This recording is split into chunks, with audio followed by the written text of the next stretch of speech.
Gawin natin yung nagbabiral na gummy na lumalaki kapag nilalagyan ng Sprite. Meron tayo ditong Haribo gummies, tapos itong Sprite. Lagyan natin siya dito sa lalagyan.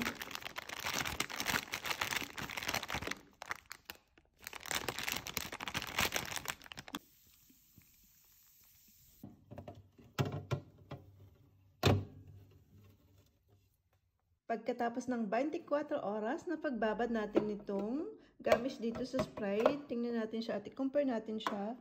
Wow, ang laki. Dito sa normal na gummy bear. Ayan. Tingnan nyo. Wow. Naging ano na siya, giant. Sobrang laki.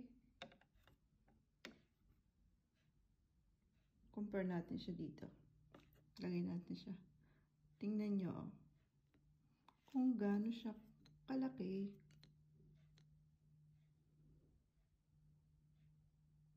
Cute! Diyan ka lang ah.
Tara! Yung ating frozen gummies. I-compare natin siya dito sa hindi binabad sa Sprite. Binabad to sa Sprite, tapos prinis ko siya ng 3 hours. Pero ibinabad ko siya sa Sprite ng 24 hours. Ang tagal, di ba? Ito yung normal na laki ng gummy bear. Yan. Ito yung frozen. Tapos ito naman yung natira na try din natin siya. Ito yung natira na gummies na binabad sa Sprite.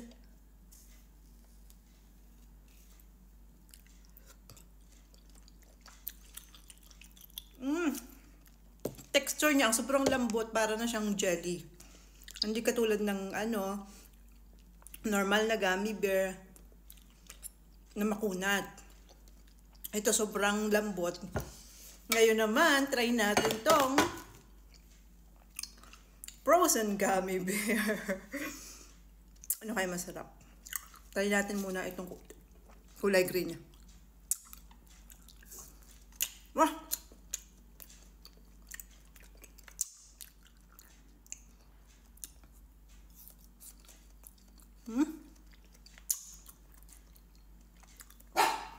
Ang lambot ng texture.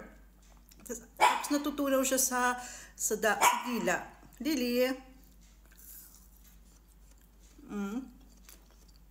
Hindi pa siya gaanong siguro mga 4 hours. Hindi lang naman. Lasang ano na siya? Sprite, tapos matamis, tapos yung flavor ng gummy.